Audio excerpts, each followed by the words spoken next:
sve je počelo ovako. Evo nas danas u Milotini, to je jedno selo blizu Sjetline. Po priči seljana i vlasnika ovog zemljišta, tu je nekada postojala crkva, a u jednom starom zapisu porodice Cicović zapisano ili ostalo je da je tu nekada službovao Miroslav Cicović, to je bilo negdje krajem 18. vijeka, i da je ovdje u Sjetlini bio manastir, stari pravoslavni manastir, pa tako je mala ekipa odabrana danas je krenula da posjetimo to mjesto, da pogledamo da li možemo nešto vidjeti, više snimiti, evidentirati i eto.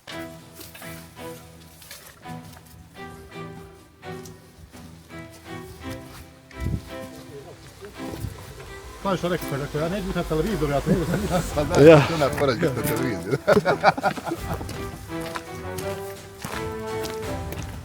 Su ovdje bili prije nas, oni su pokrati prije Drugog svjetskog rata, taj Šabanović je njih ovdje protjerao.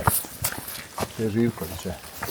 Ali moji su došli 63. ali niko ne pamti da je iko pričao da je iko prije njih bio. Prije Živkovića ovdje. Znaš, šta da ga znaju. Ja samo znam da je ovdje bio kamenolom i da je Austrija ovdje onaj kamen radila. Svi bi pute ovdje što viš poluga ovo sve kalorne. Ovako je održalo ovako dobre. Kako su ovako dobro održalo generalno. A i ovdje vidiš i ove međe. Jer su bukvalno sve su međe, sve na ti šalka zakopa, što sve komadi kamena kako su oni radili, onaj klecali. I ono samo vještački, oni uopšte nisu prirodne ove međe ovdje. Ona dole gdje je onaj šljunak ova. Da, vidiš da su pravljene međe, da nije ono...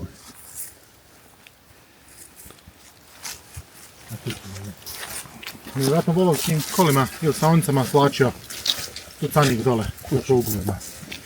Pa kad sam prvi put orao, znači nigdje se nije vidio ni jedan kamen. I kad sam počeo da orem, znači na svaki 4-5 metara ovako red je bio kamen. I bukvalno svi bili klesani, kad se od ozgo su bili se zaoblili, a kad ih prevrneš, sve se vidi kako su prolazile burgije kroz taj kamen.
Sjeveroistok.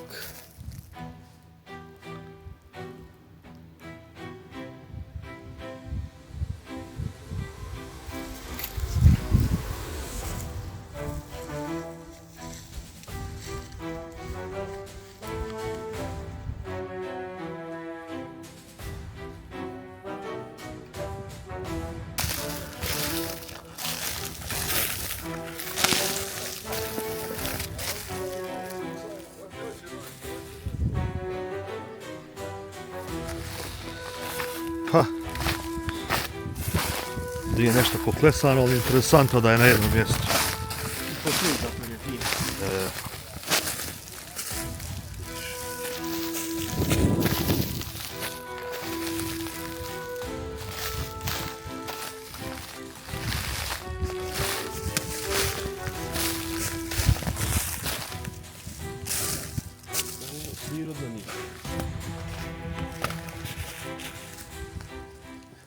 No, da li smo možda oni neki objekat napravili, imali Austrijanci ili ne? Stražarci ili nešto. Ali vidi, ali on je bio klesano kamen. A ovdje nije, sad ja gledam Ovdje nije nema klesano. klesano kamena. Ja. Znaš, ovo je izvorni kamen. Ja, ali interesantno što je okružena ova dola kamenom. Sad je bilo ovdje. Imaju dole rovovi, ispod dole su ušima, ali to Da. su rovovi blizu moje kuće je dolje, onaj je bio most. Tu su čuvali most, ali ono bukvalno samo rovovi rupe. Ćemo vidjeti i dronom kako od prilike. Što kažeš, nema tesanika, ali je se obršilo.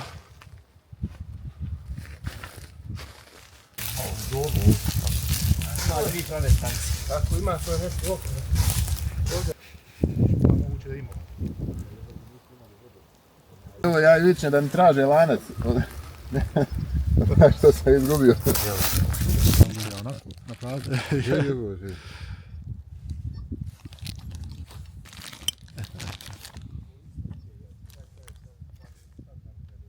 Priča postoji da je čak Vladika Vuković otišao na Kosovsku bitku odavde. Razumiješ, a sad koliko je to istina, koliko je to tačno, to su sad, razumiješ, uglavnom jednostavno, znači moji kad su dostali 63. pa na ovamo i prije toga kad su Živkovići bili tu, definitivno objekata nije bilo. Da li je to Austrija nekad rada, pošto je bio tu kamenolom ili nije, ne znam, a uglavnom sve se to priča. Evo, sad koliko je to istina, koliko je to tačno. Ono što je interesantno jeste i to da se u nekim starim izvorima iz vrijeme ugarskog kralja Beli 1244. u Prač pominje biskupija katolička i da je na nekom brdu u okolini vrh Bosne bila stara crkva. Tako da je Marko Vegu nekim svojim naučnim radovima pretpostavio da bi ona mogla biti i na Pribnju iznad Pala, međutim to definitivno treba isključiti jer na brdu Pribanj se nalazila Ilirska gradina i ostao je toponim Crkvina.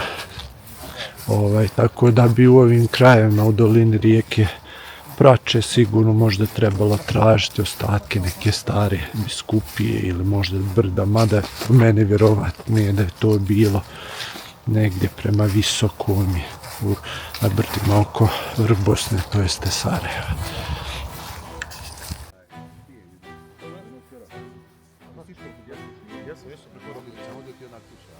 Ja, eto, A otkud ta priča? Kad si to čuo? mi smo ovdje seli prije 60-70 godina. Dobro. I taj gazda mlade, bio stari čovjek, onda on im osvojio za 10 godina. I on je to pričao. I od njega sam čuo i gore poslije kad sam mi to počuli, ja sam to gledao da je otale tu je bila crkva i to je Vlatko Vuković tu crkvu i otale da odšao na Kosovo. Od te iste crkve sa svojom vojskom. Stari istlja Kruš 55. Sad koliko... Ja 4-2. Ima li gore Ja kad pravim zaista ja ostavljam kamena? 42. Kad ste radili, kad ste trebili nešto, ima li klesanog kamena? Meni se tako čini da je bilo, bio red, Ima, kad sam morao naučiti se ima klesani kamen. Vidi se kada gore ga je vrijeme uoblilo, a dole kad je prevrno, to su oni škartove. I vidi se sve to je meni da čovjek ne bi dobro iskopao dok ne vidi šta je. To je iz austrijskog To je iz perioda. austrijskog perioda. Iz ovog manastira da li je nešto moglo ostati klesano ili... Pa ko će znati? Pa tata sjeća da on i čoškova je bilo kamena, sad je zarastao. Sad je Pa možda bilo raslo. i ja kad sam došla. Bilo je to i kamen. Zaraslo, stavilo. Kameno, bilo, vidi se Naše. ko zid. Dobro se sjećaš. To je bilo. Samo stalo, neko si išla, pa to je doraslo. Sredi koliko je tati godina. Jeste li jedno pitanje, jeste li kad ste kopali baštu nalazili keramike? Nismo mi gore nikad baš čukovali. Ovdje, bilo gdje. Ja mislim da jesam. Keramike da je izlazilo i... Je, iz zemlje, znam šta kaže. Ja mislim da jesam. Je. Komadići mogu biti. Ma ja. Veći komadići su bili. Ja mislim da jesam, ali pjevi, ko je to tada? Dobro. Da, ko je razmišljao o tome malo? Ko je za šljivu? Znaš, te ja kažem, da se to onda čovjek interesovao ko se sad interesovao. To bi se mnogo onda više znalo nego sada. Nego da znaš kako je bilo vrijeme drugo svakako. Ko te je pitao za crkvu, gdje je bila? Ja. Nisu to, samo se kaže... A je bilo još kakvih priča, ovako kad ste vi došli neki stari ljudi po slavama, ili tako još neke legende ili to? Svi su oni ovdje, 90% oni su o tome pričali da je tu i crkva. I zato ja kažem, ne znam, meni je žao što je ono zaraslo sada. Mnogo je ono izgledalo, baš izgledalo kao temelj. Sve ovako redom, ovako. Onda imaju, ko pregrada je bila, da je drugi dio bio ovamo. Je izgledalo s jedne strane polukrug, a s druge strane da je ravno, otprilike, jel tako? Onda da košno ovako izgledalo ko ravno. 40 litara, da. Sad ja kada onako realno pričam, nije o tome mnogo niko ne vodio računa. Tada je, to je drugo bilo vrijeme i druga priča. Pokojni moj djed Mitar i njegov brat Nikola. 35. dali su zemlju u Jabuci, na Modrenom polju, pa se crkva napravila na toj našoj zemlji. Oni su dali tu zemlju. I sad su je Turci bili srušili u ovome ratu. I moj kum Veljko Goljenin napravio istu onaka kakva je bila. Ne znam da se možda nije niko dolazio, ali ide odavle narode preobraženje. Svake godine tu je tefer služba i crkva slavi. Pokojni je moj otac, sa svojom braćom, to Modro polje što se zove. I na vrh toga Modrog polja, na polju, to je Kotevsija. Dao je komad zemlje i napravila se škola. I škola je bila sve do ovoga rata, dok i nisu zapalili Turci na polja. Gdje su šuljeli? Po Trijeskom, samo Trijeske, zovu se jedna livada Kipravica. To je livada Teferiša, tu i sastavlja, pa se sastavlja od ovoga rata. Dolazili su ljudi od Trnova, od Kalovika, od Oče i Vrpače. I ta je livada moga oca bila. Što ste bili dobro stvorili. Sada je kažem, ako bi mogli malo posijemo gore, da li je to neka taka sudbina da to tako... Ima nas 7. To tako pove... Sinoć sam nisam ja to nikad razmišljao. Nisam o tome... I sad kad ste vi se to najavili da se ovo istražuje, neko da li to neke sudbine ima, da li to neke sudbine ima, da to jedno druge se veže. Iako smo na terenu zatekli objekat dimenzija 7,5 puta 10 metara sa kružnom građevinom u neposrednoj blizini, u dostupnim istorijskim izvorima nismo uspjeli potvrditi postojanje crkve ili manastira u selu Milotina. Predanje porodice Cicovići navodi iz jedne knjige pominju Bogorodičinu crkvu i manastir Spasojevac u Sjetlini, ali mislimo da bez ozbiljnih arheoloških istraživanja i sondiranja terena nije moguće utvrditi namjenu i starost ovih objekata. Ono što nam je drago i što je najvažnije jeste da je ova priča zabilježena na terenu i sačuvana kao svjedočanstvo za buduća istraživanja i pokoljenja.